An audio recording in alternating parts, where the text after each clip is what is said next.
Hello everyone, Know Your Rog is here to hack your disease track, and we are starting with hypertension. Now, do you know 1.13 billion people all over the world have hypertension, and out of this huge number, fewer than 1 in 5 have it under control. This disease is common in old age, but due to present lifestyles, it is very much prevalent in youngsters too. This also tends to run in family. So if you have it, then your kid might also get it, which is not good. First of all, what is hypertension? So it is elevation in blood pressure. But what is blood pressure? Blood pressure is pressure of blood pushing against walls of our arteries. It has two components known as upper value and lower value. This upper value or systolic blood pressure is the measure of pressure in the arteries when our heart beats. And the so-known lower value or diastolic blood pressure is the pressure of arteries when our heart rests between beats.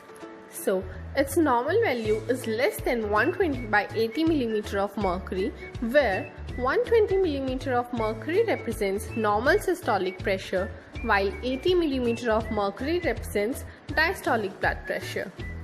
Now, you might be thinking, at what level of blood pressure hypertension occurs?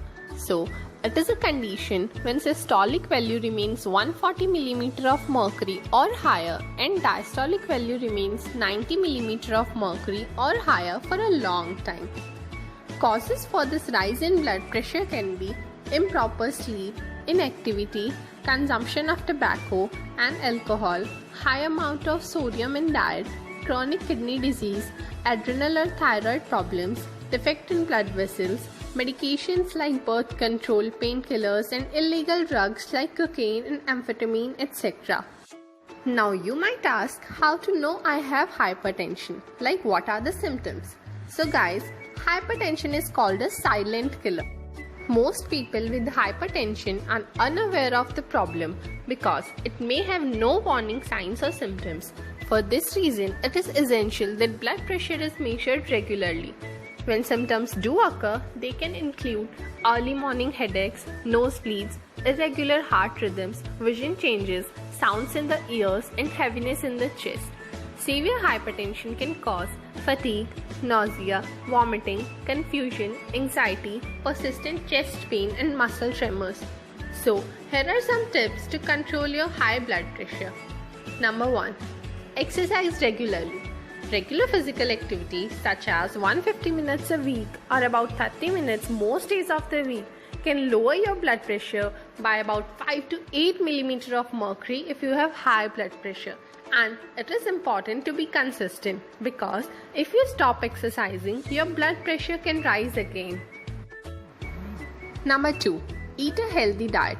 Eating a diet that is rich in whole grains, fruits, vegetables, and low-fat dairy products and skips on saturated fat and cholesterol can lower your blood pressure by up to 11 mm of mercury if you have high blood pressure. Number 3. Reduce sodium in your diet. Even a small reduction in the sodium in your diet can improve your heart health and reduce your blood pressure by about 5 to 6 mm of mercury if you have high blood pressure. Number 4. Limit the amount of alcohol you drink. Drinking more than moderate amounts of alcohol can actually raise blood pressure by several points. It can also reduce the effectiveness of blood pressure medications. Number 5. Quit smoking. Each cigarette you smoke increases your blood pressure for many minutes after you finish. Stopping smoking helps your blood pressure return to normal. So, let's talk about home remedies to maintain normal blood pressure. Number 1. Herbs and plants like Jatamansi, Sarpagandha and Amalaki can be helpful in maintaining blood pressure. If high blood pressure is caused by eating untimely food or refrigerated food, then dry ginger can help. If it is due to intake of junk food, then try herbs like Malabar nut, silk cotton tree or green potato. If it is the result of stress, anxiety and intake of alcohol or acidic food, then sandalwood, lotus and shatavari can be of help. Number 2. Include more greens in the diet. Consume more of carrots, flax seeds, tomatoes, drumsticks, pomegranates, sesame, wheat bran, ginger, beetroot, red cabbage, watermelon and apple. Number 3. Drink adequate amount of water in specified intervals. Hope you guys would now be able to control your high blood pressure effectively. In the end, let's talk about questions that people are curious about. So, here is the question number 1. Can hypertension be cured? Unfortunately, no.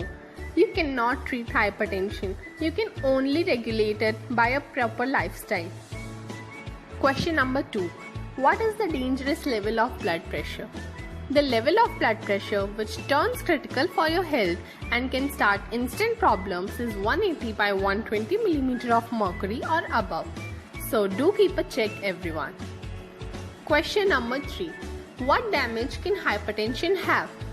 A hypertension starts to affect our body slowly and cause chest pain, peripheral artery disease, sexual dysfunction, vision problems, heart failure, kidney damage and stroke. Question number 4. Level of systole or diastole. What is more important? The upper level, that is systole, is considered more important because it gives a better idea of risk about heart attack or stroke. So, a blood pressure of 160 by 80 is more dangerous than that of 150 by 90. But some studies also says that in people below the age of 40 years, the lower level, that is diastole, is a better indicator of risk. Question 5. Can we discontinue hypertension medicine? So, if you are having low blood pressure for 1 week, you cannot just stop your medication because blood pressure can immediately shoot up once you stop medication. But if low levels continue for long, then you might stop your medication, but only after your doctor's advice. Question number 6. Should your blood pressure really be 100 plus your age? This is definitely an old saying. But now it has been proven that your blood pressure is normal at 120 by 80 mm of mercury irrespective of your age, and your blood pressure is high at 140 by 90 or more irrespective of your age. Question number 7.